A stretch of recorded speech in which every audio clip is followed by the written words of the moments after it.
Church, there is nothing in the world that can equate or compare to God. And therefore, what the second commandment is saying, whatever image that's created, whatever image that is visualized or thought about, if it's worship, it devalues God. Now, let's notice for a moment how folk conceive or conceptualize who God is. Because again, I want to be very clear that images are not just intangible things that we can feel or see or touch, but they also are conceptualized, are thought of in the mind. And so let's look at one of the first ways of how man has conceptualized God and put him in an image where they now worship him based on their conception of him. One of the first ways that has been done is that man has said God to be in their mind, that God is an American God. I'm going to say it again, that God is an American God. Now there's a problem with that, because with that conception, I want you to get the thought now, with that conception of how we conceive or conceptualize how God is, oftentimes translates into how we treat other people. I want to say it again. How we conceptualize God oftentimes translates in how we treat other people. All around the world, if you go out, you'll find that folks see America as a snob of us thinking that we are better than they are. And there's a problem with that, because sometimes a lot of us believe we are better than other folks. Yes, we might be better off for what God has blessed us with, but we are not better than anybody else. And God does not belong to America by itself. God belongs to the whole world. Let's check the book. In the book of Genesis, if you would, around chapter 1, beginning around verse number 26. Let's check the book. In Genesis 1, beginning around verse 26 to 27, we find these words. And God said, let us make man in our image. Not American folk, but just man in general.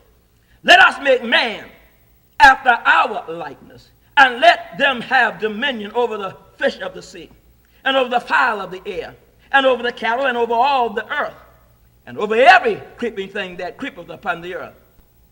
So God created man in his own image. In the image of God created he him. Male and female created he them. And so the Bible says man, not just American man, but man in general was created who? By God. It doesn't matter if you're in Africa, you're in Europe, are you in South America, you're in America. The point is that God is the God of all nations. Let's check the book. In the book of Acts, around chapter 17, around verse 26, the Apostle Paul makes this known to those who he has come in contact, finding them very, very religious people. Let's check the book. In Acts chapter 17, around verse number 26. Notice what the Bible says that I said. Let's quickly, church, check the book. At verse 26, we find these words. And have made of one blood all nations of men, for to dwell on all the face of the earth, and hath determined the times before appointed and the bounds of their habitation.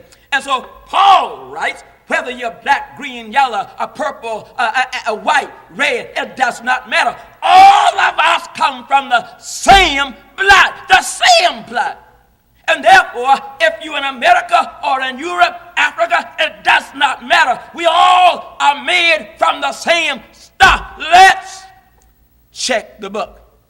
In Psalms 139, around 13 and 14, the psalmist writes about how God has been the creator of his life, and God has not made any junk church or anything that's inferior. Let's check the book.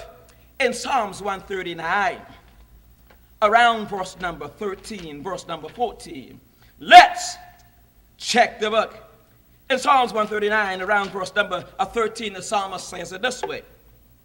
For thou hast possessed my reins. Thou hast covered me in my mother's womb.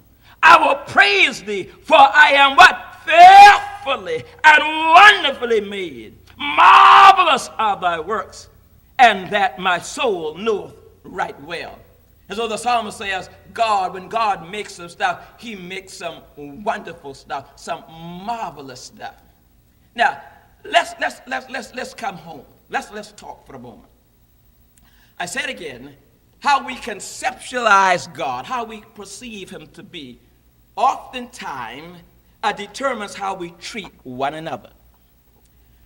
Just the other day, you saw it more than likely as I did on TV, that a white police officer grabbed a young black girl by her hair, took her and in so many words, wrestled her into the ground as if she was some kind of animal. That really got me because for the last 5 years at least, perhaps even more, all over the television, all over the media, it has been exaggerated to the point that the idea of a police brutality, white against black, it ought to be in everybody's mind, but especially police officers. And so when this police officer now comes to a scene like this and now has the audacity to grab this young girl by her hair and treat her like an animal, that says that there's something deep inside rooted, and that is he cannot have saw her as a creation of God.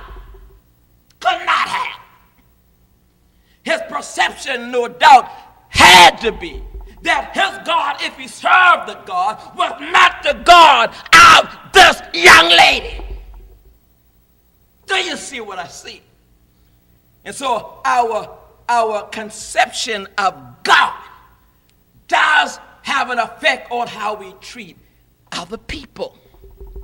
And so even sometimes in the church, we think we are this and that and a bag of chips. And sometimes we look at other folks who have less than we are or are not as doing as much as we believe they ought to do, and we look at them funny. But believe it or not, they are God's children too.